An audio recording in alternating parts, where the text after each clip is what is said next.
Bismillahirrahmanirrahim. Assalamualaikum warahmatullahi wabarakatuh. Alhamdulillahirabbil alamin. Allahumma shalli ala sayidina Muhammadin wa ala alihi wa sahbihi ajmain. Alhamdulillah, bersyukur kepada Allah Subhanahu wa taala di kesempatan yang berbahagia ini kembali kami menyapa di Majelis Yas'alunaka Islam Solusi Kehidupan bersama Syekhuna Syekh Surahman Hidayat. Kami ucapkan jazakumullahu khairan katsir kepada para pemirsa yang telah menyampaikan pertanyaannya kepada kami. Mudah-mudahan menjadi asbab ilmu kita bersama. Ya, kami pun mengajak kepada pemirsa bagi rekan-rekannya ataupun saudaranya yang memiliki permasalahan-permasalahan ya terkait konsultasi syariah bisa disampaikan kepada kami ke Majelis Yas'alunaka Islam Solusi Kehidupan. Mudah-mudahan menjadi keberkahan untuk kita bersama. Baiklah pemirsa yang berbahagia, pertanyaan yang pertama datang dari Bapak Ilhad dari Jakarta yang menanyakan bagaimana hukumnya bekerja di perusahaan penjamin infrastruktur, dalam kasus ini BUMN, di bawah Kemenke yang khusus menjamin proyek infrastruktur di Indonesia. Model bisnisnya mirip dengan asuransi, tapi dengan penugasan khusus untuk infrastruktur yang dibangun pemerintah di Indonesia, seperti itu.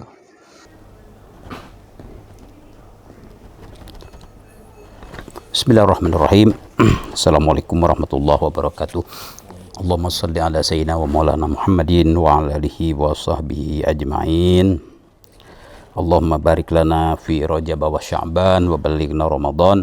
Rabbana atina min ladunka rahmatan wa hayyi lana min amrina rasyada. Pertanyaan terkait hukum bekerja di perusahaan penjaminan. Ya. Jadi ada dua sisi. Pertama, bolehkah ya melakukan satu bisnis penjaminan ya. Yang kedua, bolehkah menjadi karyawan di perusahaan itu.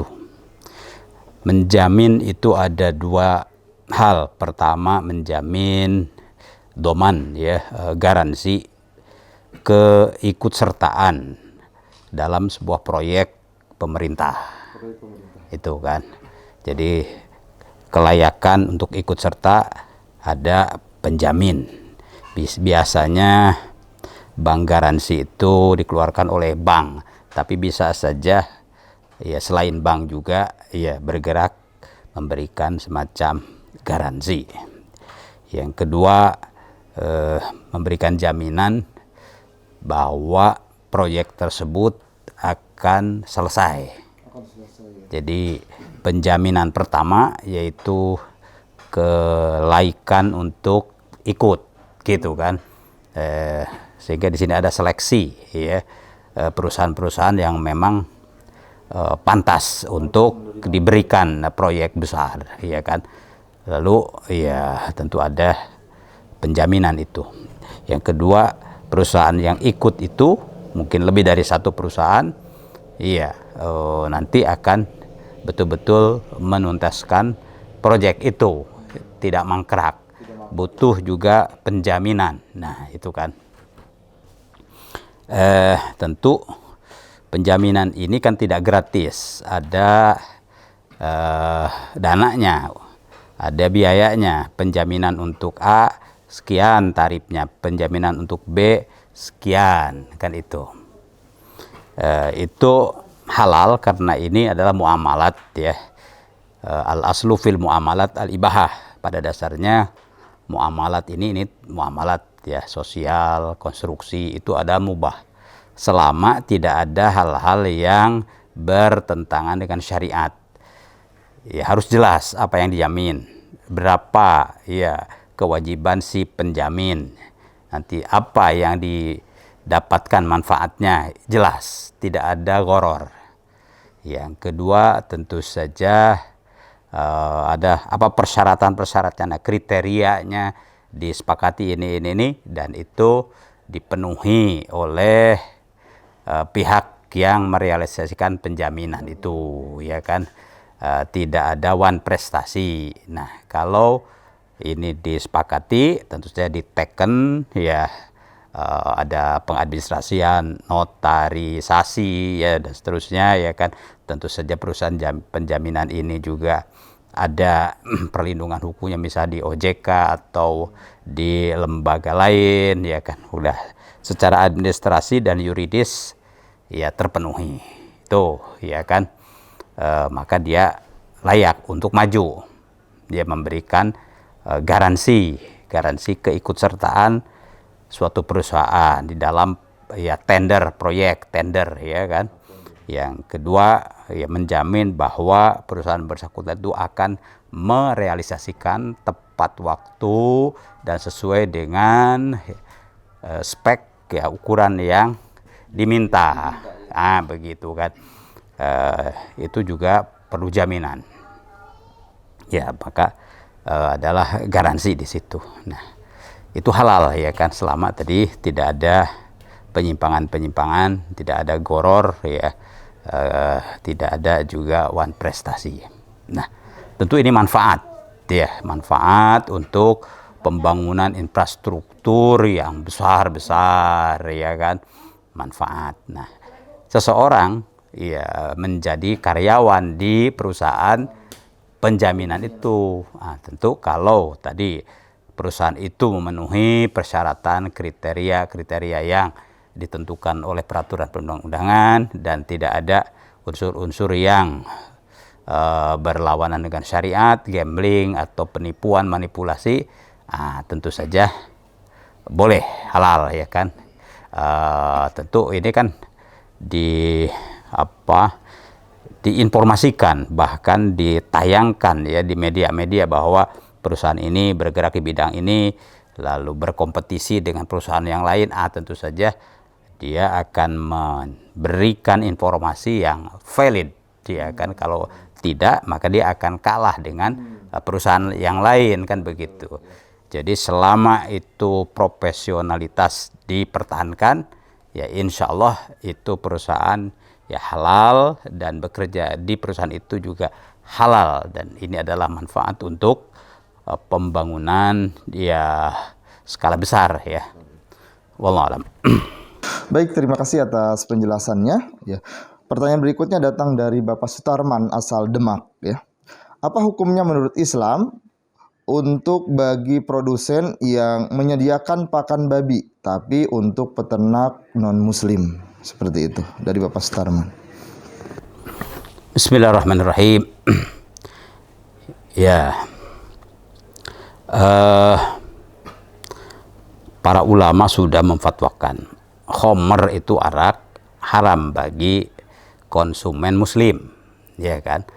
Tapi konsumen non muslim ya tentu tidak terikat dengan hukum itu, boleh, sehingga boleh dong menjual ya barang haram ya untuk konsumen non muslim yang bagi mereka itu adalah sesuatu yang halal bagi mereka, ya, dalam i'tikad mereka. Nah, tentu analog mirip di sini adalah pakan babi, ya kan. Pakan babi ya untuk babi, bahkan ya kan, bukan untuk manusia. Ya untuk manusianya saja yang non muslim itu tadi khamr ya boleh dijual, tapi hanya terbatas untuk lingkungan mereka, misalnya di hotel, ya untuk konsumsi mereka saja, ya kan. Apalagi untuk babinya milik pengusaha non muslim, yaitu tentu saja dan babinya tentu akan diberdayakan dan mungkin dijual ke konsumen yang dijelaskan di sini menjual daging babi, begitu, ya, secara transparan di pasar-pasar itu boleh, begitu kan. Itu jadi pakan untuk babi ya jelas yang non muslim, pengusaha non muslim, dan nanti tentu saja produksi babinya, penggemukannya juga untuk mereka dan dijual untuk konsumen mereka, itu boleh, ya. Baik, terima kasih atas penjelasannya. Pertanyaan berikutnya dari Ibu Anjani asal Bekasi. Bagaimana jika suami sering tidak pulang ke rumah, namun menginap di rumah orang tuanya, tidak pulang sampai beberapa hari tanpa alasan yang jelas? Kemudian dia lebih mementingkan keluarganya dibandingkan istrinya sendiri, sampai pemberian nafkah pun seperti itu. Bagaimana hukum? Bismillahirrahmanirrahim. Allah berfirman, i'dilu huwa aqrabu littaqwa. Adillah kamu, karena keadilan itu lebih mendekatkan atau lebih dekat kepada takwa. Artinya seseorang itu akan bertakwa kalau dia mampu berlaku adil. Begitu kan. Ya, adil itu adalah i'ta kulli dzi haqqin haqqahu, memberikan kepada setiap orang itu yang menjadi haknya, ya kan. Nah, tentu di sini ada istri, ada orang tua, ada saudara, ya kan. Ketika waktunya terbatas, ya dana terbatas, atau tentu saja ada prioritas, kan begitu kan. Kalau tidak terbatas ya dibagi aja semua, ya kan, selesai. Tapi ini biasanya ya waktu tadi terbatas, waktunya hanya ya 1-2 malam, ya ini hak siapa? Itulah, kalau sudah nikah tentu haknya adalah hak istri, ya kan, kecuali kalau ibu sakit. Nah, kan begitu. Kalau ibu ya normal-normal saja, itu kan menjadi wilayah family, kan begitu. Tapi kalau ibu sakit dan minta dilayani, maka ibu dapat prioritas karena ibu adalah pintu ke surga, kan. Tapi kalau dalam kondisi normal, ya tentu karena sudah bersumpah untuk ya saling membahagiakan suami istri itu dengan kalimat Allah, maka istri lebih prioritas, begitu kan itu. Demikian, wallahu alam. Baik, terima kasih atas penjelasannya. Pertanyaan berikutnya datang dari Agni asal Yogyakarta. Bagaimana Islam memandang bermain hasil dari game online sebagai sarana sumber nafkah keluarga? Ya, bismillahirrahmanirrahim. Ini memang perkembangan ya modern, ya online, ya game online. Ya, game itu bisa saja online, bisa saja tidak online, mainan artinya kan. Intinya terlibat dalam sebuah permainan dadu atau catur atau apa begitu, ya kan. Termasuk panahan misalnya, kan, permainan itu. Mobil-mobilan, ya, untuk ya melihat ketangkasan, lalu siapa yang lebih tangkas lalu dapat hadiah, kan. Kurang lebih seperti itulah. Game online juga mungkin siapa yang lebih menguasai tekniknya, begitu ya, lalu dapat poin lebih banyak, mungkin mengumpulkan poin, gitu kan. Nah, di sini jangan ada gambling, ya. Gambling itu judi lah, ya. Kalau judi itu sesuatu yang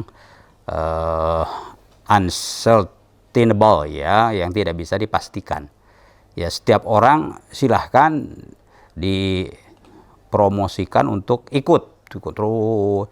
Lalu kalau digratiskan, gratis, yang nanti dapat poin lebih banyak, ya, dapat hadiah, itu boleh, ya kan, karena tidak ada loss, ya, tidak ada kerugian, tapi yang ada adalah gain, pendapatan, itu boleh.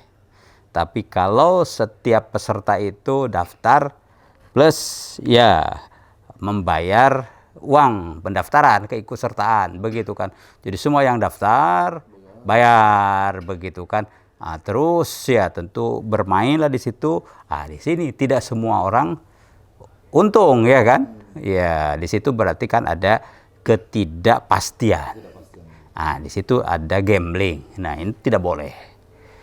Itu tidak boleh, ya kan. Dijadikan sumber nafkah keluarga. Apalagi begitu, kalau metodenya seperti itu, ada gambling, untung-untungan, ya untuk dirinya sendiri juga tidak boleh, untuk nafkah keluarga tentu kasihan, ya kan, nanti ya begitu, ya.